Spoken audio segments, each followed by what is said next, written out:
Capítulo 9. A arte da autoliderança. O líder 360 graus. Imagine uma bússola no estojo de prata com um redondo fundo branco, uma delgada agulha negra e 4 letras dispostas em intervalos de 90 graus, N, S, L e O. Quase todas as vezes em que a palavra liderança é mencionada, em qual direção os líderes pensam instintivamente? Sul. Diga a palavra liderança e a mente da maioria dos líderes se reporta imediatamente para as pessoas que estão sob seus cuidados. Quando vão a conferências sobre liderança, presumem ter somente um objetivo: melhorar suas habilidades a fim de liderar as pessoas que Deus confiou a eles. Sul, eis o primeiro instinto do líder. O que a maioria das pessoas não compreende é que para liderar bem, um líder, na verdade, precisa poder liderar em todas as direções: norte, sul, leste e oeste. Por exemplo, líderes eficientes têm de liderar para o norte, o que significa liderar os que estão acima deles. Mediante o relacionamento e a influência, bons líderes lideram as pessoas que os supervisionam. Muito do que faço na Willow Creek por meio do relacionamento, da oração e da pregação, da visão, é tentar influenciar gentilmente os que têm autoridade sobre mim. A diretoria e os pastores auxiliares, líderes eficientes, também devem aprender a liderar para o leste e para o oeste em ambientes de colegas. Se não aprenderem a liderar lateralmente e a criar uma situação com nossos colegas em que ambos os lados saiam ganhando, toda a cultura de uma igreja pode deteriorar-se. Por essa razão, um líder deve aprender como liderar para baixo, para cima e lateralmente. Mas talvez o desafio da liderança mais negligenciado seja o do meio. Quem é o mais difícil desafio de liderança? Você. Vejamos 1 Samuel, capítulo 30. Davi, o futuro rei de Israel, é um jovem líder que ainda estava aprendendo a liderar suas tropas em batalha. Embora Davi fosse novato, Deus derrama do seu favor sobre ele, a ponto de Davi vencer a maioria das batalhas. Então, num dia aparentemente normal, o padrão se altera. Após voltar para casa de uma frente de batalha, Davi e seus homens descobrem que soldados inimigos haviam passado pelos seus flancos, atacados e destruídos seu acampamento, arrastado suas mulheres e crianças e queimado todos os seus pertences. Isso seria a definição de um dia ruim para qualquer líder, mas ainda não acabou. Os soldados de Davi estão cansados, furiosos e extremamente preocupados com suas famílias. Estavam amargurados com Deus. Enfim, uma facção deles começa a falar que aquilo havia acontecido sob a liderança de Davi. Resolvem que toda a tragédia é culpa de Davi e decidem apedrejá-lo até a morte. Subitamente, Davi está enfrentando uma grave crise de liderança. Ele tem de decidir imediatamente para onde direcionar a liderança. Quem tem mais necessidade? Seus soldados? Os oficiais? A facção dos rebeldes? Sua resposta: nenhuma das anteriores. Nesse momento crítico, Davi se dá conta de uma verdade fundamental: precisa liderar a si mesmo antes de liderar qualquer outra pessoa. A menos que se acerte internamente, não terá muito a oferecer à sua equipe. Então achou um local solitário e lá, Davi fortaleceu-se no Senhor, o seu Deus. 1 Samuel 36. Somente então ele tentou animar a sua equipe a ir resgatar suas famílias e o que havia restado de seus pertences. Davi compreendeu a importância da autoliderança. Embora esse assunto seja raramente discutido, não se engane, é uma parte essencial da liderança, como qualquer um de nós poderá lidar outras pessoas com eficiência, se o espírito estiver esgotado e a coragem estiver vacilante. Li, não faz muito tempo, um artigo que realmente bagunçou minha cabeça. Dee Walk, o aclamado especialista em liderança, desafiou os líderes a calcular quanto tempo e energia investiam em cada uma dessas direções.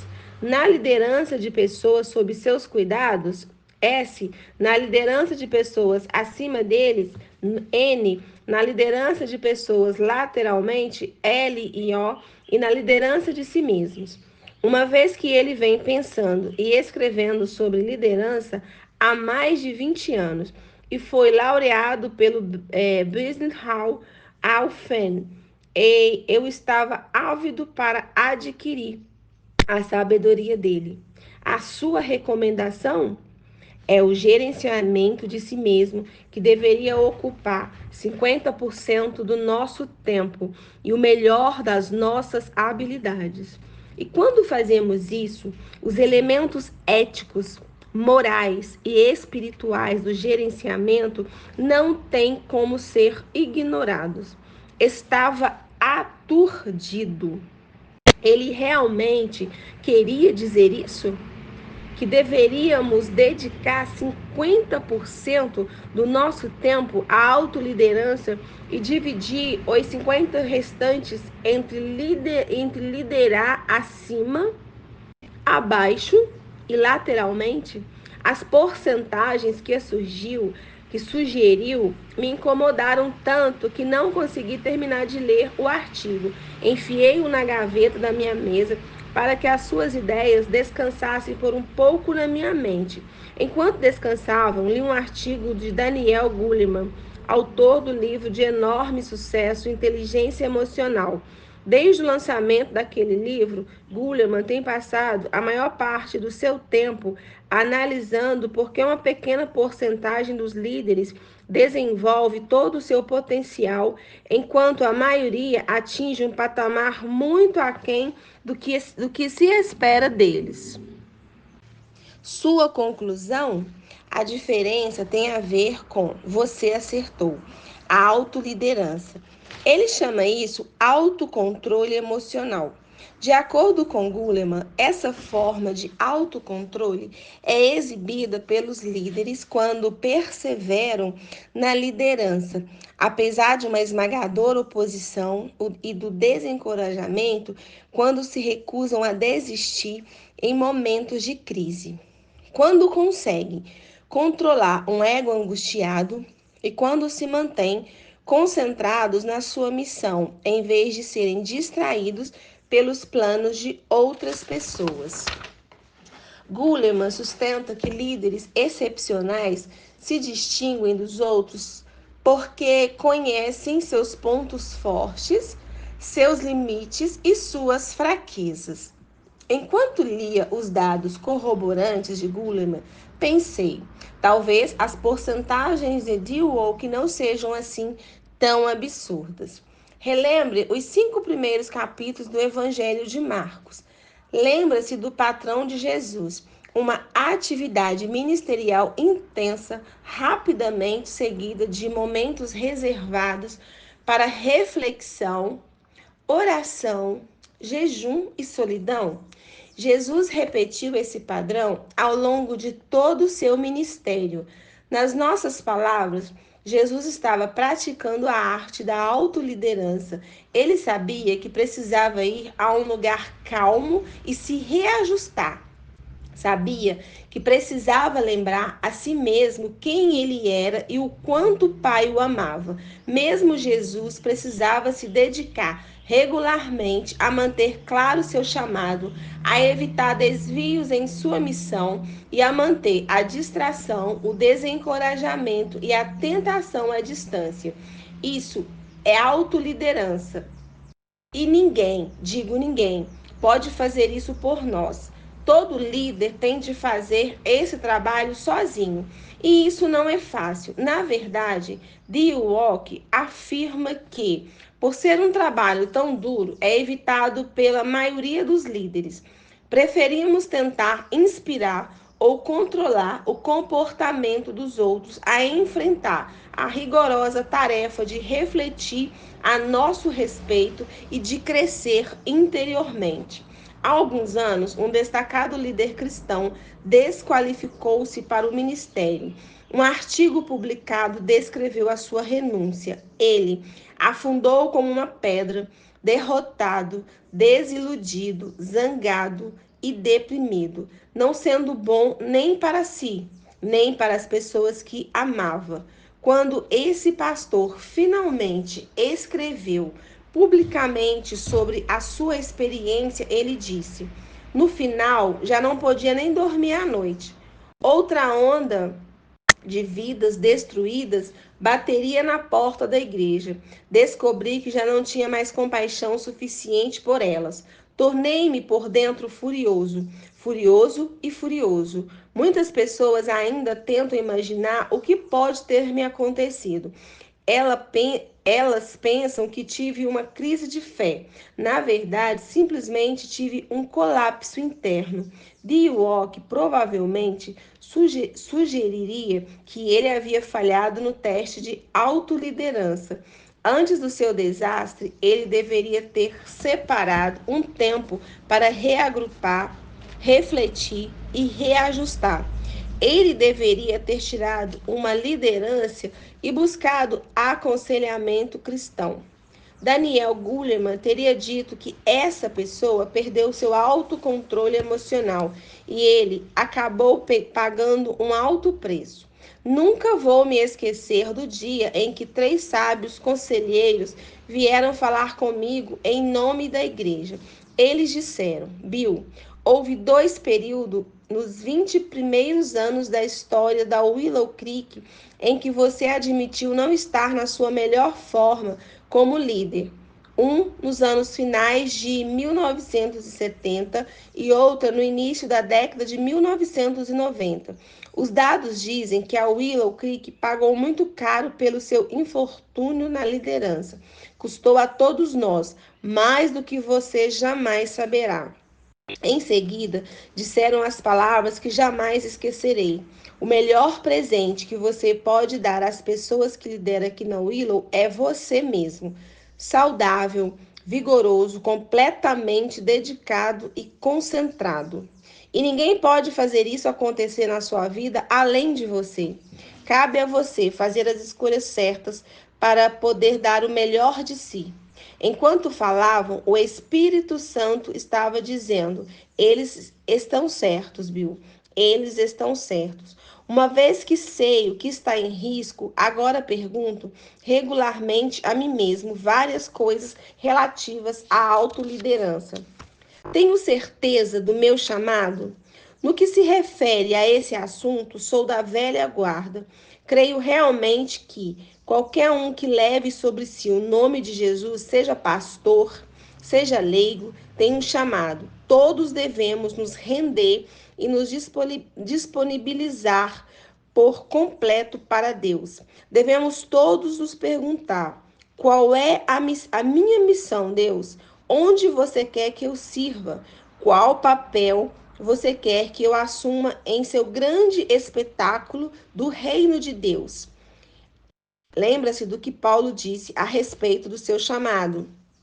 Não considero a minha vida de valor algum para mim mesmo, se tão somente puder terminar a corrida e completar o ministério que o Senhor Jesus me confiou. Atos 20, 24. Para Paulo, não havia prioridade maior que a realização do ministério que Deus havia lhe dado. É um grande privilégio, é uma grande bênção receber um chamado do Santo Deus. Nossa vida passa a ter uma clara orientação. Nosso vigor se torna mais intenso e a nossa confiança cresce. Saber que estamos em uma missão importante adiciona propósito e significado a cada um dos nossos dias, mas só podemos usufruir esses benefícios se nos mantivermos seguros no nosso chamado. Nos últimos anos, passei a entender que o meu trabalho é fazer exatamente isso. Então pergunto regularmente: Deus, você ainda está me chamando para ser pastor da Willow Creek e para ajudar as igrejas ao redor do mundo? Quando recebo a confirmação divina desse chamado, digo: então vamos lá. Vamos ignorar todas as outras distrações e tentações. Vamos esquecer todo o resto e continuar com isso. Se você foi chamado para ser um líder, é sua a responsabilidade de estar certo a esse respeito. Com seu coração aberto, busque a confirmação de Deus. Se você não a receber, faça tudo o que puder para discernir o que Deus está tentando lhe dizer. Se você receber a contínua confirmação do seu chamado, faça o que tiver de fazer para se manter concentrado nele. Colhe-o na sua geladeira. Ponha em uma moldura sobre a sua mesa. Mantenha-o em primeiro lugar na sua mente. A minha visão é clara? Como posso liderar as pessoas para o futuro se a minha imagem do futuro é confusa? Todos os anos temos uma noite da visão na Willow Creek. Você sabe quem começou a noite da visão? Eu. Você sabe para quem faço em primeiro lugar? Para mim. Sabe por quê? Porque a noite da visão me força a ser claro como o cristal quanto à minha visão para o Willow. Acredito que todo líder precisa de uma noite da visão regularmente programada. Naquela noite dizemos: esta é a imagem do futuro que acreditamos Deus tem nos concedido. Isso é o que faremos. Este é o porquê do que vamos fazer. E esta é a forma como vamos fazer. E se orarmos muito e dermos nossas mãos em união e nos concentrarmos em nossa missão, daqui a um ano seremos uma igreja diferente e melhor. Na Willow, nós nos preparamos com muito zelo para a noite da visão. Com semanas de antecedências, os líderes principais se reúnem para discutir planos futuros. Escrevemos as ideias principais em flipcharts e laptops. Então, os detalhamos e fazemos um rascunho da sua distribuição. Cada um de nós passa horas orando sobre esses rascunhos e buscando apoio nas escrituras. Finalmente, perguntamos: Deus, seria isso que você tem para nós? Quando chega o dia da noite da visão, a visão está novamente clara como o cristal. Sou a primeira pessoa a insistir que passemos por esse processo todos os anos, pois, como pastor presidente, preciso ter a visão absolutamente clara em minha mente. A minha paixão está acesa? Você alguma vez imaginou de quem é a responsabilidade por manter a paixão de um líder acesa? Acertou. Esse é um fundamento da autoliderança. Em 2001, numa reunião com os pastores auxiliares, um deles me perguntou: ocupado como você é, por que sai para viajar em noites de sexta-feira para ir falar em alguma igreja pequena, em algum lugar remoto? É para ajudar a levantar fundos ou para consagrar alguma nova instalação? Por que você faz isso? Minha resposta: porque isso mantém minha paixão acesa. Expliquei isso no início do mesmo ano, quando ajudei uma igreja da Califórnia a consagrar seu novo edifício.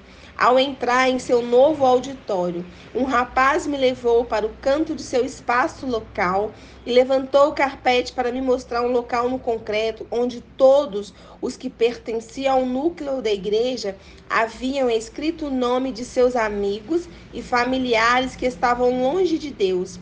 Quando o cimento fresco secou, eles o cobriram com carpete. Agora, todos os meses, o núcleo dos fiéis fica sobre o nome escrito de seus familiares e amigos e ora fervorosamente pela sua salvação. Expliquei para os pastores auxiliares que estava enlevado durante todo o voo de volta para Chicago. Aquela igreja me animou e me inspirou. Preguei melhor no sábado e no nos domingos seguintes, por ter feito aquela visita na noite de sexta-feira.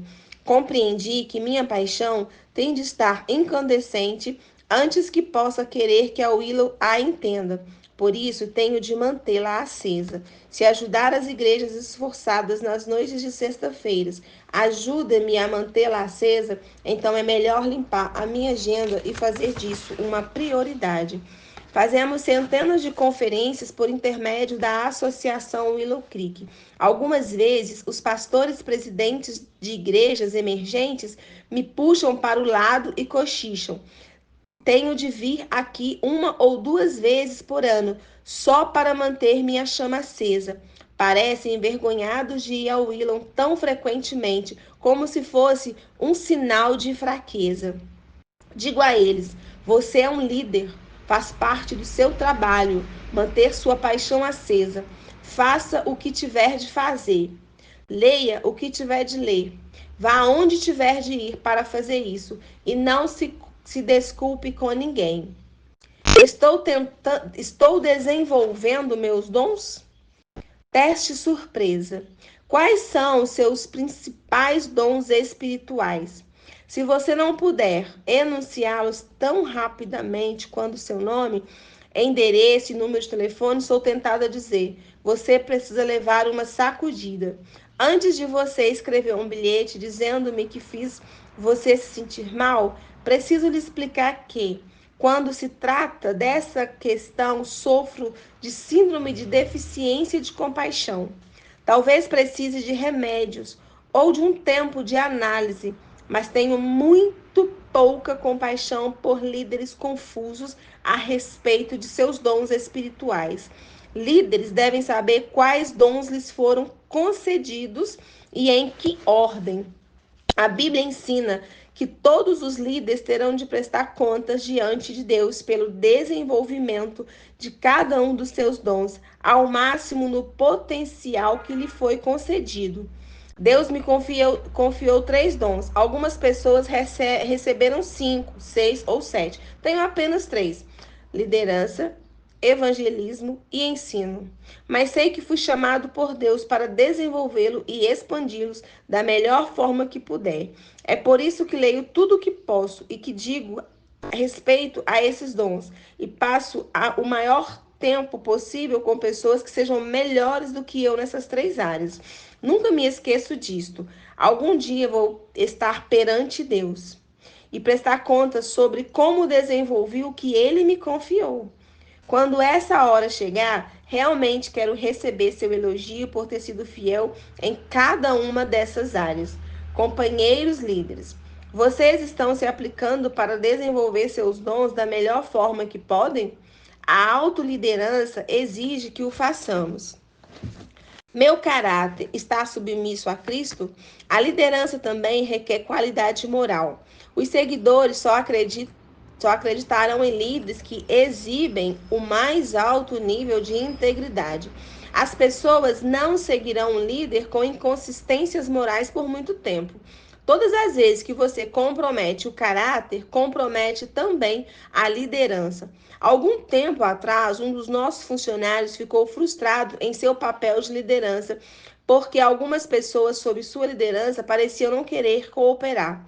Comecei a bisbilhotar seu departamento a fim de entender o que estava errado. Então, a verdade surgiu. Uma pessoa disse: ele marca reuniões e não aparece. Outra disse: ele raramente retorna ligações. E ainda outra disse: é normal não saber onde ele está.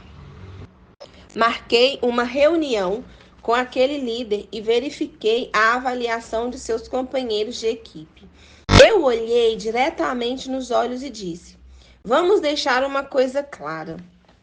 Quando você diz aos seus companheiros que vai estar em certo local, numa certa hora, mas se atrasa ou não aparece, trata-se de um problema de caráter.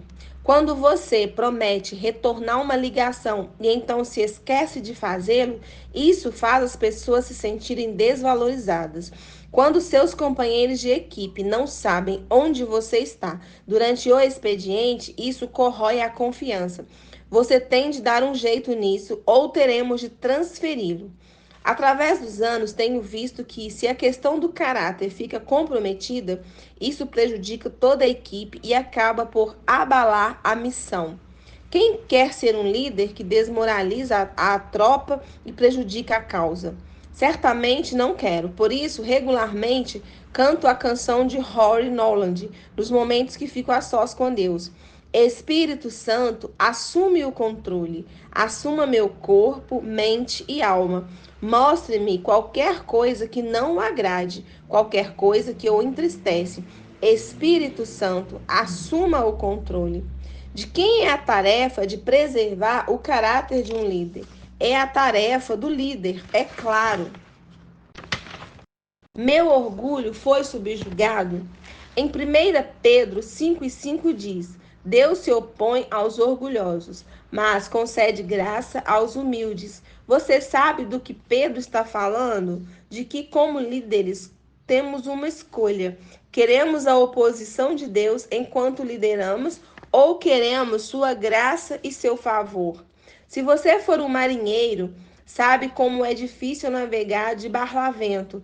E você também sabe quão maravilhoso e relaxante é navegar de sotavento. Pedro está dizendo: de que forma você quer? Barlavento ou sotavento? Se você se cobrir de humildade, o favor de Deus o conduzirá. Se for orgulhoso, navegará contra o vento.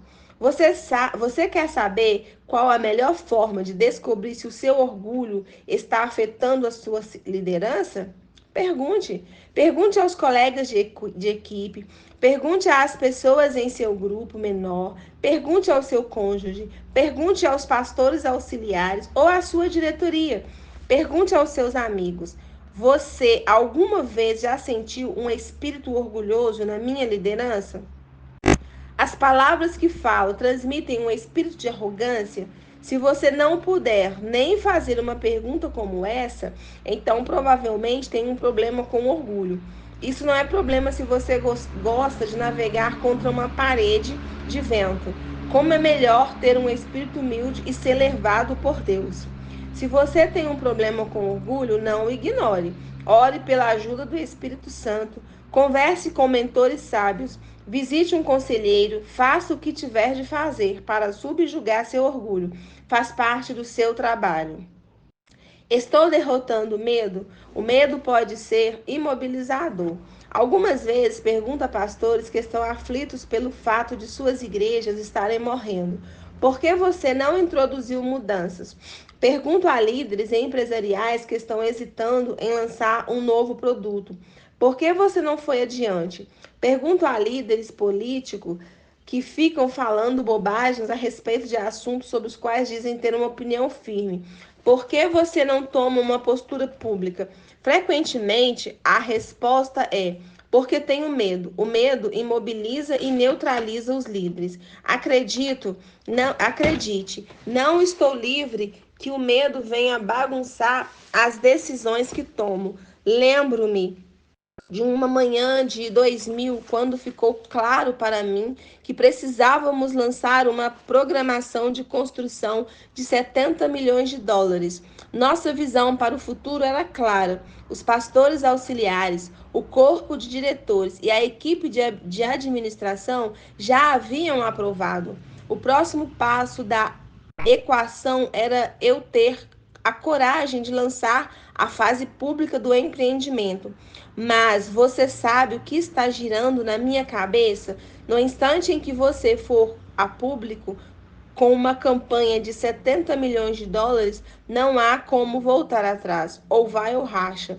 Atinei que tudo pelo qual tínhamos trabalhado nos últimos 25 anos estava em risco. Toda a credibilidade que a nossa congregação havia conquistado na nossa comunidade e por todo o mundo estava em jogo. O medo foi crescendo, e se não chegarmos a 20 milhões? Por que expor ao Willow a esse tipo de decepção? Estamos indo tranquilos? Estamos crescendo e batizando 1.000 pessoas por um ano? Um enorme passo em falso poderia acabar com tudo. Por que assumir o risco? Em determinado momento, porém, percebi o que estava fazendo, deixando o medo sabotar a minha liderança. Citei para mim mesma aquele pequeno versículo em 1 João 4:4.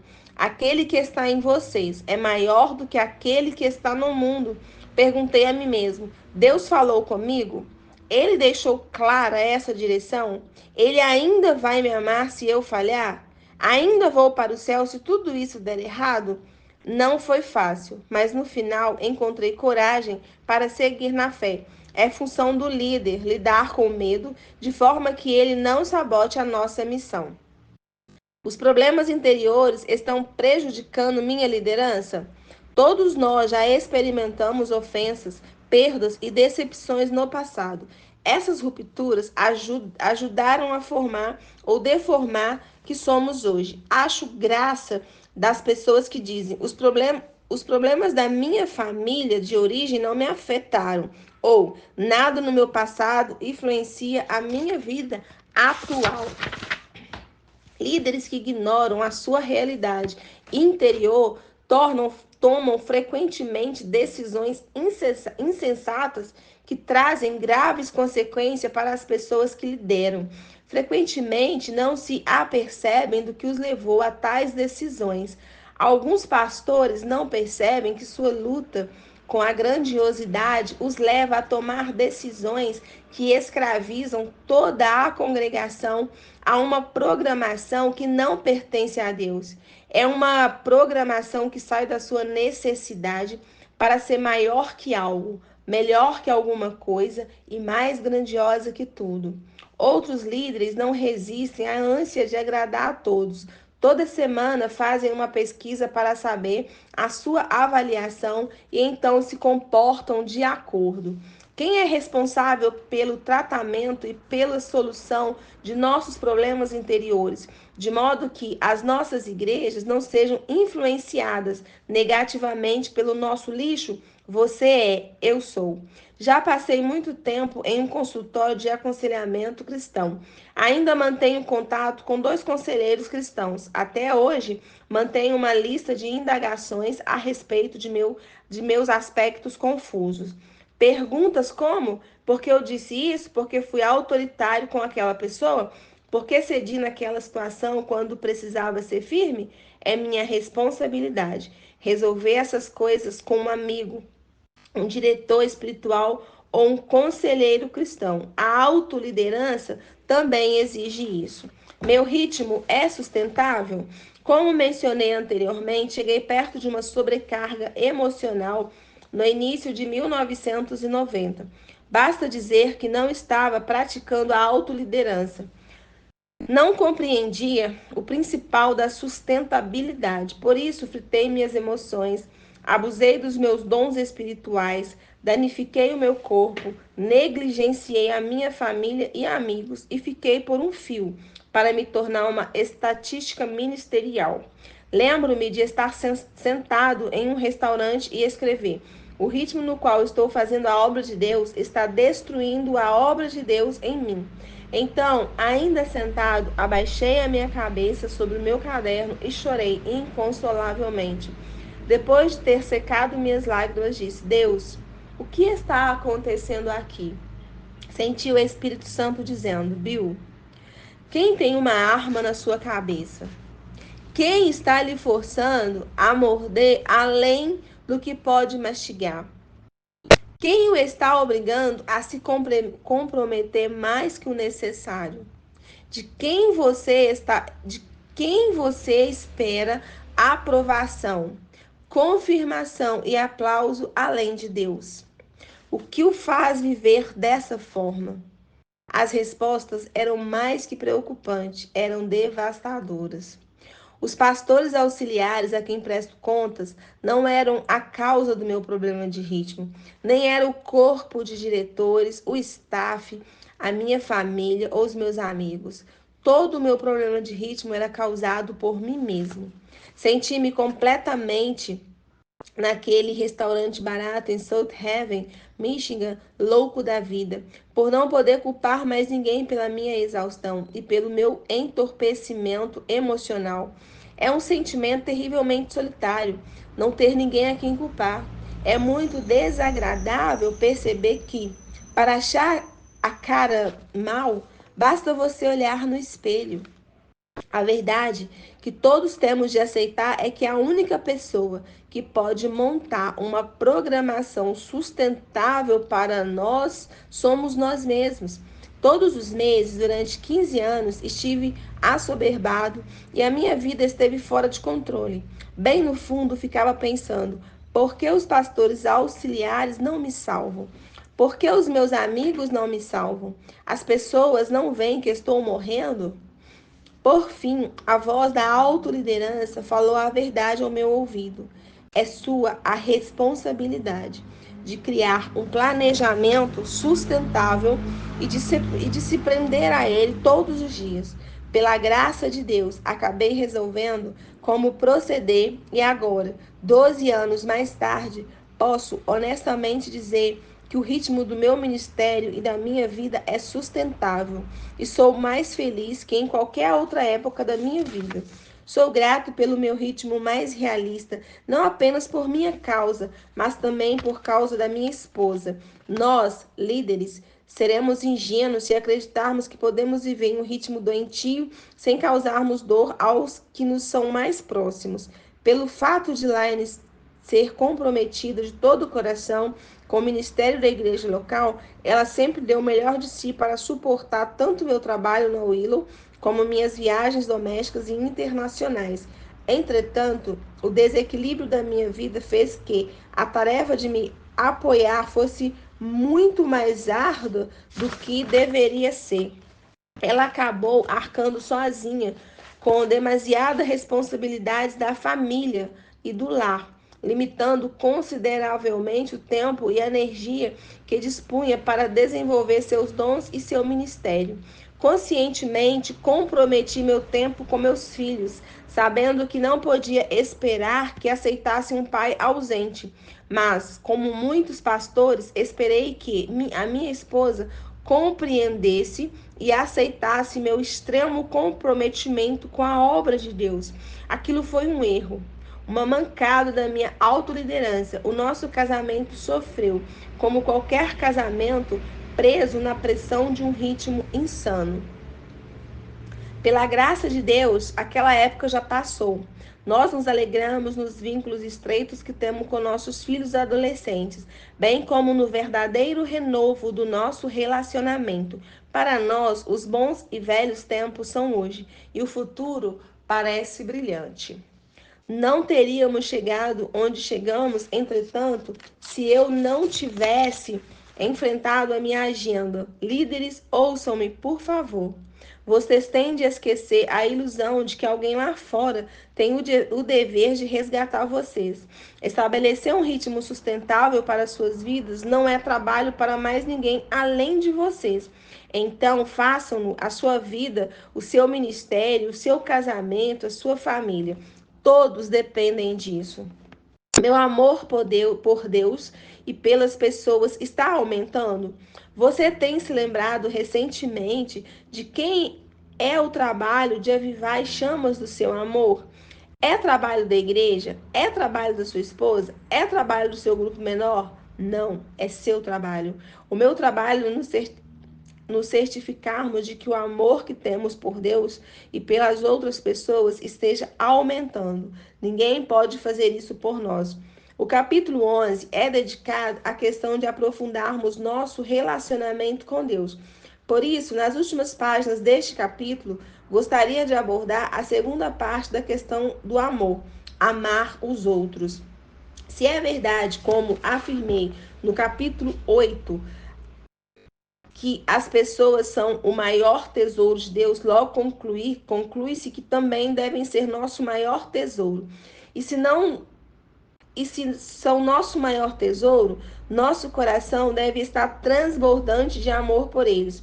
O trabalho da igreja, em essência, deve ser amar as pessoas como Deus nos ama. Alcancei um ponto na minha vida no qual percebi que meu entusiasmo pelas pessoas não estava aumentando, mas murchando. Não estava amando as pessoas demais, mais de menos. Por mais estranho que possa soar, frequentemente posso medir o tamanho do meu entusiasmo pelo que acontece nos primeiros dias das minhas férias anuais de estudo no verão. Por muitos anos, após terminar uma intensa temporada ministerial na Willow, quando ia para a pequena cidade onde minha família e eu passamos o verão, honestamente não dava a mínima para as pessoas daquela cidade. A minha atitude era: ei, até que eu tenha voltado ao escritório em Chicago, você não é problema meu. Triste dizer, mas meu coração estava muito mesquinho naquela época. Tentava justificar a minha indiferença, mas sabia que estava errado. Então decidi fazer alguns ajustes no gerenciamento da minha vida durante meu ano ministerial. Em uma tentativa de evitar que meu coração escolhesse o meu espírito ficasse calejado, comecei a tirar folgas regulares, a programar mais solidão durante a minha semana e a incluir na minha leitura mais livros que convidassem um aprofundamento espiritual. Vários anos atrás, quando já estava de férias, há alguns dias, um jovem que havia ouvido que eu era pastor me localizou na marina onde mantenho meu barco. Ele tinha 25 anos de idade, havia acabado de sair da prisão e tinha uma lista de problemas tão longa quanto o seu braço. Após contar seus infortúnios, ele ousadamente me pediu orientação, dinheiro e qualquer outra coisa que tivesse para dar. Senti realmente que ele estava com sinceridade, esperando fazer algumas mudanças em sua vida. Daí escutei pacientemente e então falei: deixe-me pensar nisso por essa noite e lhe darei um retorno. Mais tarde, naquela noite, tentei explicar a Laine o que estava sentindo. Todas as oportunidades estão contra esse rapaz, disse. Pelo resto da sua vida, ele provavelmente vai enfrentar dificuldades por causa de seus erros no passado. E talvez ele apenas continue cometendo os mesmos erros, mas se alguém lhe desse alguma ajuda, talvez pudesse fazer algum progresso. Vamos tentar fazer alguma coisa por ele? Não fiquei surpreso por Laine apoiar a minha ideia. Fiquei surpreso por eu apoiar a minha ideia. Sinto te confessar, mas fiquei chocado com a compaixão que brotou no meu coração por aquele rapaz. E assim que tem sido desde que passei a encerrar uma longa temporada ministerial com energia suficiente para me importar verdadeiramente com os problemas de outro ser humano. Então, nós lhe demos algum dinheiro para ajudá-lo a superar a crise do momento e o ajudamos a encontrar alguns trabalhos ocasionais que o supriram com algum rendimento fixo. Relacionar-me com ele naquele verão representou um tipo de vitória da autoliderança para mim. Mais e mais o Espírito Santo falava em meu ouvido: você está crescendo, Bill. O seu coração está ficando maior. Parabéns. Não quero que o meu coração volte jamais a murchar. Agora estou mais determinado do que nunca a me certificar de que o meu coração continue crescendo durante o restante da minha aventura na liderança. Que vantagem há em ser um líder cristão se minhas habilidades, meus discernimentos, minhas decisões e minha energia não fluírem em um profundo amor por Deus e pelas outras pessoas? Como está o seu coração? Se você continuar no caminho em que está o seu coração, vai crescer conforme forem passando os anos do seu ministério, ou as suas margens estão muito finas. Você está indo tão rápido que cada vez alcança sucessivas linhas de chegada? Está totalmente acabado? Por favor, enfrente o que tiver de enfrentar. Mude o que você tiver de mudar. Experimente as práticas de gerenciamento da vida que lhe permitirão se destacar na liderança e no amor. Norte, sul, leste, oeste. Um líder deve aprender a liderar em todas essas direções. Mas se você não estiver firme no meio da bússola, não importa quantos você conseguirá ao ter sucesso em torno dela. Se ler este capítulo fez que você se contorcesse internamente, então leia-o de novo. Faça a si mesmo as perguntas que fiz nesse capítulo. Ponha diante do Espírito de Deus o seu chamado, a sua visão, a sua paixão, os seus dons, o seu caráter, o seu orgulho, os seus medos, os seus problemas interiores, o seu ritmo e o seu coração. Deixe Deus revelar a verdade sobre a sua vida. Em seguida, tome todas as providências necessárias para se tornar perito no único aspecto da liderança que tem importância destacada, a autoliderança.